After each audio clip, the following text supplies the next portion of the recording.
Before continuing, it is recommended that you go through the 4.2 comparisons lesson and have a good understanding of what comparisons are. Every comparison has three parts.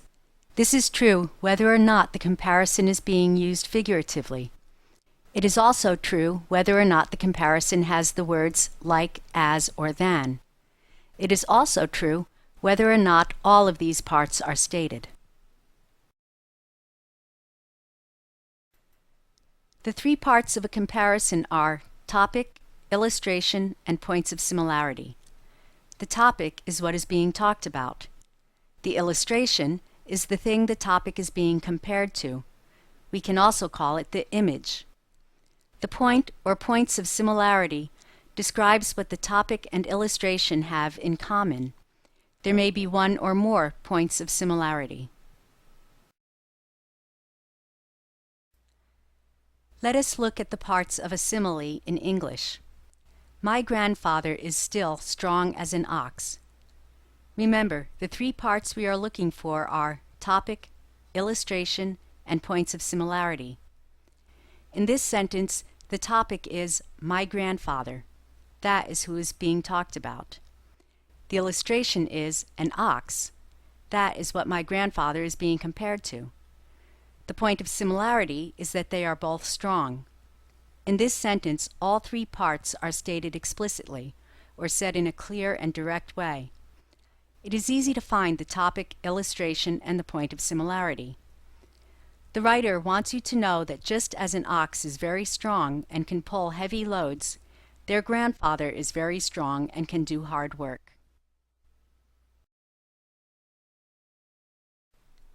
Here is another simple simile in English. My son can be as slow as a turtle. Remember, the three parts we are looking for are topic, illustration, and points of similarity. In this sentence, the topic is my son. That is who is being talked about. The illustration is a turtle. That is what my son is being compared to. The point of similarity is their speed. They are both slow. In this sentence, all three are stated explicitly, or said in a clear and direct way. It is easy to find the topic, illustration, and the point of similarity. The writer wants you to know that just as a turtle walks very slowly, their son does things very slowly. Now let us practice what you just learned. In the sentence, John's temper was as explosive as a volcano. What is the topic? If you said John's temper, you are correct. What is the illustration? If you said volcano, you are correct. What is the point of similarity? If you said explosive, you are correct. The writer wants you to know that just as a volcano can explode suddenly and noisily, John gets very angry suddenly and noisily. Look at the parts of a metaphor in English. John is a beanpole. Remember that a simile has the words like, as, or than to make it obvious that it is a comparison. A metaphor does not have these words, so it is not as obvious that it is a comparison. But it still has the three parts of a comparison: topic, illustration, and point or points of similarity. Look at the sentence, John is a beanpole. What is it about? The topic is John. What is the illustration? What is he being compared to? The illustration, or the image, is a beanpole. So what do they have in common? What is similar about them? Their shape. They are both very tall and thin. In this case, the point of similarity was not stated clearly or explicitly. You had to know that beanpoles are tall and thin. This is what the speaker is referring to.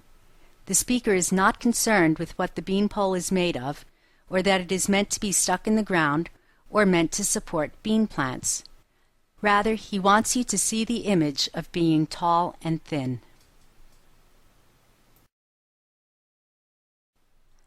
Let us look at another metaphor. That boy is a greedy little pig.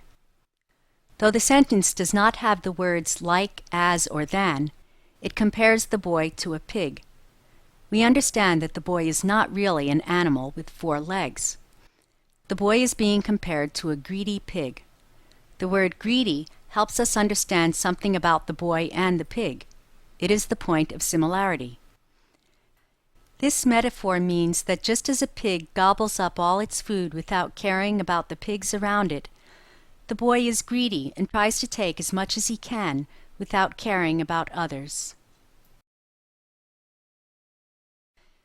Now let us practice what you just learned. In the sentence, "Her voice is sweet music to his ears," what is the topic? If you said "her voice," you are correct. What is the illustration? If you said "music," you are correct. What is the point of similarity? If you said "sweet" or "pleasant," you are correct. The writer wants you to know that the man is happy to hear her voice. Sometimes the comparison can have multiple points of similarity. Look at this metaphor. She has a heart of stone. Remember that the parts of a comparison are topic, illustration, and point or points of similarity. Look at the sentence. What is it about? The topic is her heart. What is the illustration? What is her heart being compared to? The illustration or the image is a stone. So what is similar about them? In this case, the point of similarity was not stated clearly or explicitly. You know that stones are hard and cold. We can assume that her physical heart is not actually hard or cold. So what does the speaker mean? Here, the word heart is being used to refer to something about her personality or attitude. The ideas of cold and hard are used to describe a person who does not have warm or tender feelings, such as love, compassion, or pity.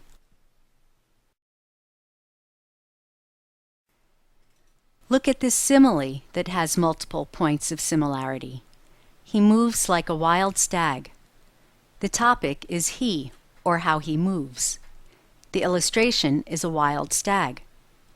But what is the point of similarity? How does he move like a stag? What do they have in common? Stags move gracefully, or with speed and daring. So what does the speaker mean? We can only assume that he is quick and graceful in his movements.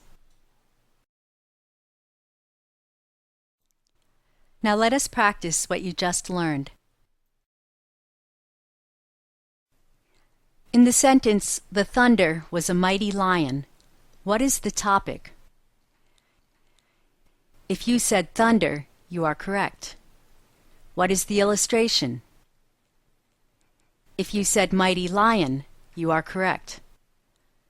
What is the point of similarity?